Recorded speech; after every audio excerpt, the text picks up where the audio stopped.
কি নাম কি দাদা? সম্প্রীতির একটা বার্তা দিব। কি নাম? পঙ্কজ মন্ডল। ফুচকা দেখতে পাচ্ছি।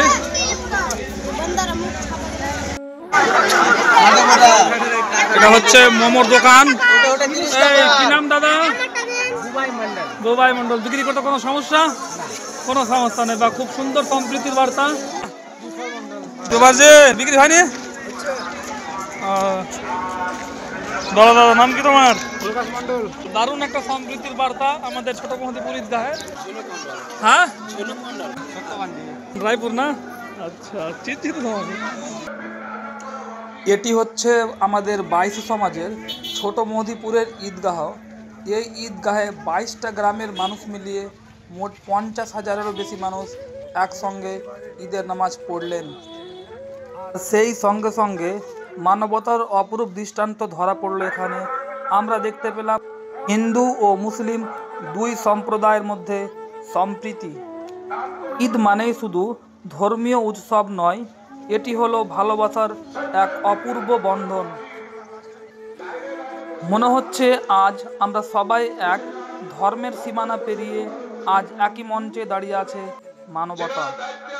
আজকের দিনে শুধু মুসলমান ভাইরাই নয়, আমাদের হিন্দু ভাইরাও শরিক হয়েছেন এই ঈদের আনন্দে। একসঙ্গে উৎসব ভাগাভাগি করাটাই আমাদের সংস্কৃতি, আমাদের ঐতিহ্য। ধর্ম আমাদের আলাদা করতে পারে না, বরং ভালোবাসার সুতোয় বেঁধে রাখে। একটা গুরুত্বপূর্ণ কথা আপনাদের বলে রাখি, ধর্ম যার হোক, উৎসব সবার। এই কথাটাই বাস্তব হয়ে উঠেছে আজকের দিনে।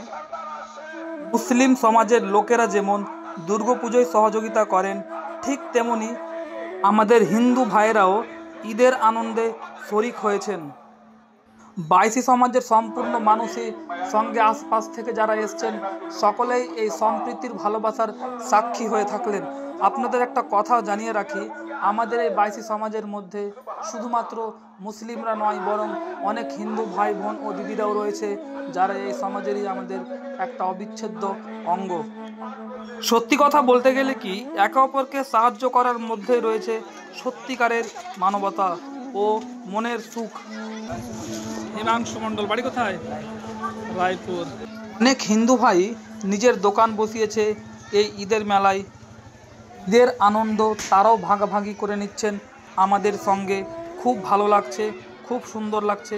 খুবই ভালো একটা সম্প্রীতির বার্তা চারদিকে ছড়িয়ে যাচ্ছে।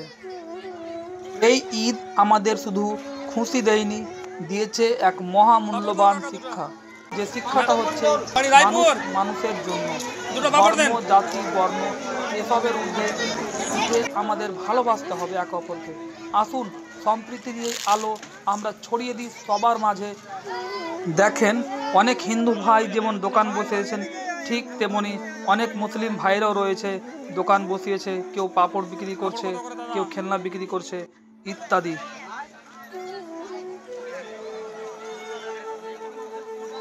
বেলুন। কি নাম দাদা আপনার? হ্যাঁ, কিষান ঋষি। বেলুন বিক্রি করতে কোনো সমস্যা দাদা? কোনো সমস্যা নেই। আমরা সকলেই জানি শিশুরা কোনো বিভেদ বোঝে না, তারা শুধু ভালোবাসা বোঝে। এই সুন্দর ছোট ছোট শিশুগুলোকে দেখেন, তাদেরকে দেখে মনে হচ্ছে, তাদের হাসি দেখে মনে হচ্ছে, তাদের হাসি দেখে প্রতিফলিত হচ্ছে এক সুন্দর আগামীর স্বপ্ন। যদি আমরা এই ভালোবাসা বজায় রাখতে পারি, তবে আমাদের সমাজ হবে সুন্দর, আরও শান্তিপূর্ণ। দেখুন, আপনারা দেখতে পাচ্ছেন এবার ঈদের জামাতের জন্য সবাই দাঁড়িয়ে গেলেন। এবার নামাজ হবে, নামাজের পরে একটু খুতবা হবে, তারপরে সকলে দোয়া করে নিজের নিজের বাড়ির দিকে রওনা হবেন। তো আমাদের চ্যানেল দ্য ইউনিভার্সাল ডায়েরির পক্ষ থেকে সকলকে ঈদ মোবারক। সকলে সুস্থ থাকবেন, ভালো থাকবেন।